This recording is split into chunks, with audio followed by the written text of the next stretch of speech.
මේ දන්සභා මණ්ඩපයේ කවුරු උදෙසාද? එහෙනම් මේ ධර්මශාලාව හදන්න ඕනේ අසපුවටද බුදුරජාණන් වහන්සේ උදෙසාද? මහමෙවුනා උදෙසාද බුදුරජාණන් වහන්සේ උදෙසාද? ලොකු ස්වාමීන් වහන්සේ උදෙසාද බුදුරජාණන් වහන්සේ උදෙසාද? මිහිඳු මහ රහතන් වහන්සේ උදෙසාද බුදුරජාණන් වහන්සේ උදෙසාද?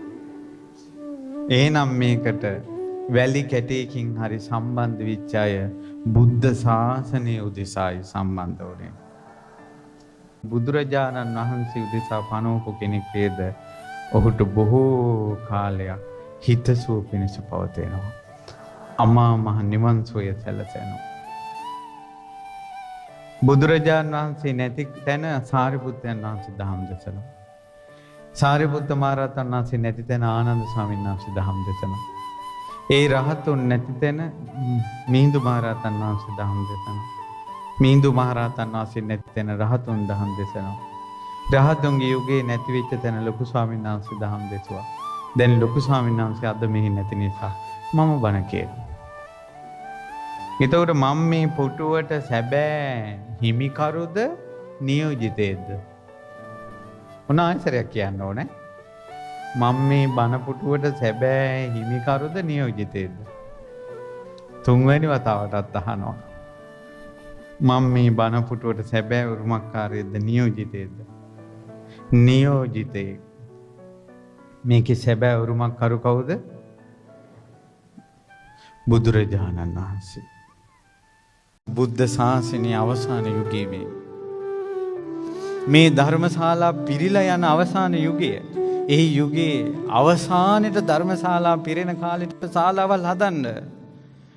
ආය ඔයාලා ජීවිතේක මොකක් හරි පිනකින් මනුස්ස ලෝකෙ ඉපදිලා කෝටිපතියෙක් වෙලා මේ වගේ දසගුණයක් විශාල ධර්මශාලාවක් හැදුවත් ඒ වගේ පිරෙන්න මිනිස්සුත් නැහැ. ඒ වගේ බණ කියන්න හාමුදුරුවරුත් නැහැ. ඉන්න කාලේ කරන්න. දැන් මෙච්චර හරියක් මේ ධර්මශාලාවේ මේ ගාල්ල මහමෙවුනා භාවනා සුපුට සම්බන්ධ පින්වතුන් එකතු වෙලා මේ ධර්මශාලාව හදාගත්තා. මේ මූලික කටයුතු ඉක්මනට ඉතින් අපි සිහිපත් කරනවා මේ ධර්ම දේශනාව මේ විස්තරේ මාධ්‍යයක හරියනවා නම් ඒ සියලු දෙනා එකතු වෙන්න මේ පින්කමත් එක්ක. ඒ සඳහා ශක්ති පමණින් ඈතක ඉන්න කෙනෙක් නමුත් කොටස්කාරයෙක් වෙන්න. සම්බන්ධ වුණ පින්වතුන් සන්තෝෂයටපත් වෙන්න. ලෝකේ හැමතැනම අසත්‍ය ඇහෙද්දී එක ධම්සභා මණ්ඩපයක ධර්මය ඇහෙනවා, සත්‍ය ඇහෙනවා. කෙලෙස් සංසිඳවන්න බණපද ඇහෙන තැනක්. ඒ තැනක් කළා කියන්නේ ධර්මය ඇහෙන තැනක් කළා කියන්නේ සත්‍ය රකින්ට අනුබල දුන්නා. අනාගතයට සත්‍ය රැකෙන්න සැලැස්සුවා. බොහෝ දෙනෙකුට සත්‍ය අහන්න සැලැස්සුවා. ඒ පින්බලෙන් ඔහුට සත්‍යම අවබෝධ කරවනවා.